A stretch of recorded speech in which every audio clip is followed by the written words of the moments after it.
Goeiemôre en welkom by ons oordeenking. Vanoggend lees ek vir ons uit 2 Konings 18 en Jesaja 33.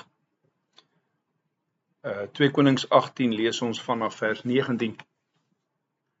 Die Rabsakeë sê toe vir hulle: "Sê tog vir Hiskia, so sê die opperkoning, die koning van Assirië: Wat is hierdie bron van vertroue waarop jy staat maak? Jy dink sekerlik lippetaal is 'n taktiek en 'n kragtige wapen vir die oorlog. Op wie vertrou jy dan nou dat jy teen my in opstand is?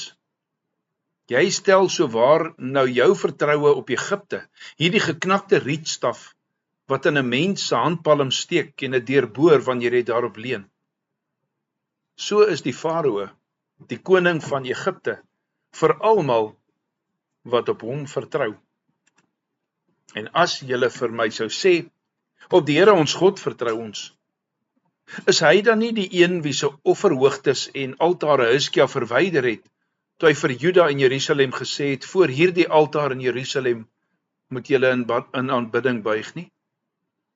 Daarom, gaan gerus 'n wetenskap aan met my Heer, die koning van Assirië. Ek sal jou 2000 perde gee, as jy in staat is om ruiters vir hulle te voorsien.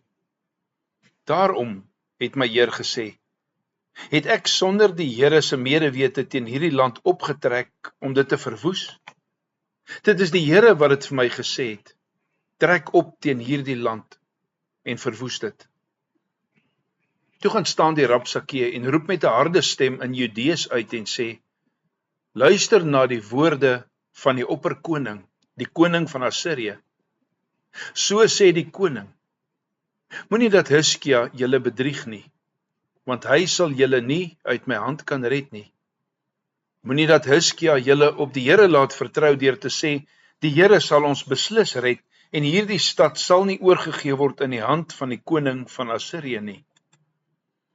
Die manskappe het egter stil gebly en hom nie met 'n enkele woord geantwoord nie, want die bevel van die koning was: Julle moet hom nie antwoord nie. Jesaja 33 vers 8. Gebaande weë was verlate. Niemand het meer op die pad verby gegaan nie. Hy het die verdrag verbreek. Hy het stede geminag. Hy het mense nie geag nie.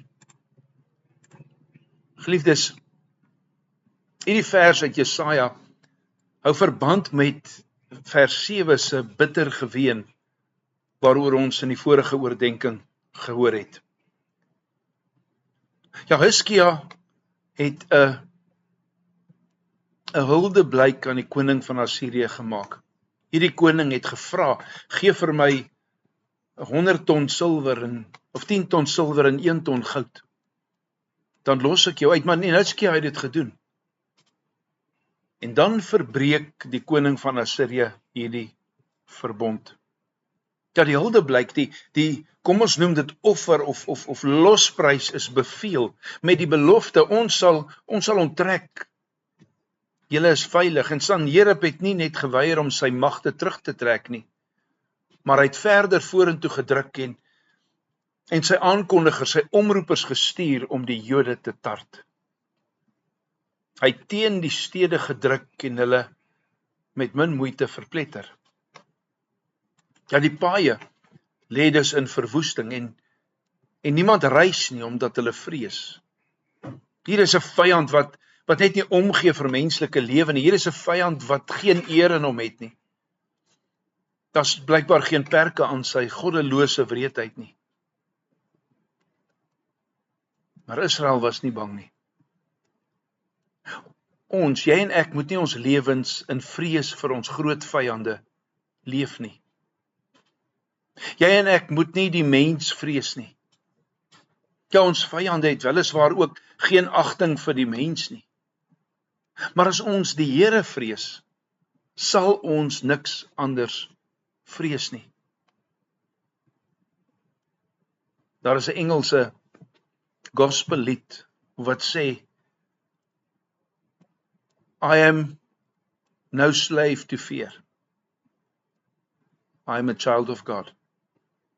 Ons is nie bang nie, ons is nie 'n slaaf van vrees nie, want jy en ek is kinders van God. Ons sal voortgaan om God en sy hand, dit wat hy gemaak het, raak te sien. Ons sal voortgaan om sy werk te geniet, om hom te aanbid, ongeag die dreigemente van die vyande om ons. Het jy dalk opgehou om die Here te dien uit vrees vir hoe ongelowiges sal reageer, baie keer in ons werksplekke? As ons toegee aan mensevrees, sal dit jou en my God verheerlikende diens versmoor. Ja, Christus het aan jou 'n gees van krag gegee, nie vrees nie. Vertrou op hom om jou te beskerm. Kom ons bid vir moed van die Here om aan te hou om hom te dien ten spyte van die druk, ten spyte van die vrees wat ons so dikwels vir mense om ons het.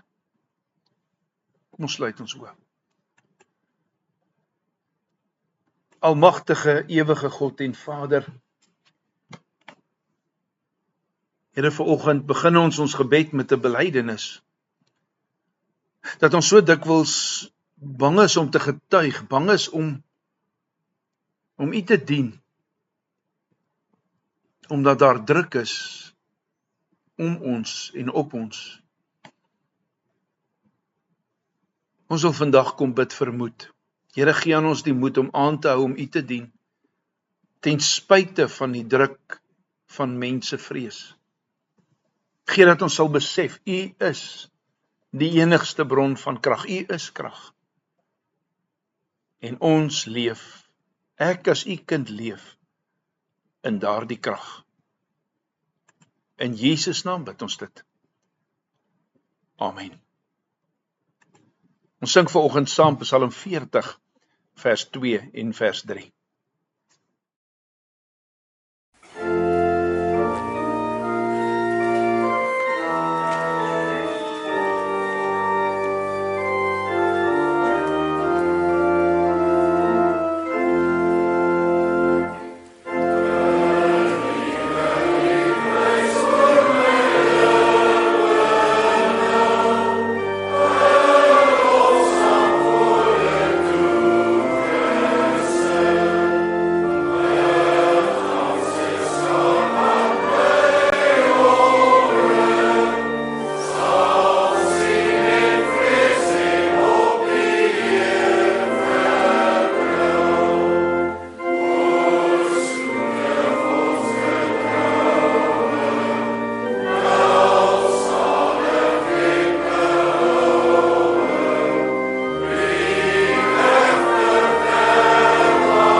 Geliefdes, vir môreoggend lees ons 2 Timoteus 1 vers 1 tot 18 en dan Jesaja 33 vers 9. Gaan lees gerus weer die hele Jesaja 33. Ons gaan nog lank by hom stil staan 2 Timoteus 1 vers 1 tot 18 en ons fokus môreoggend ook Jesaja 33 vers 9.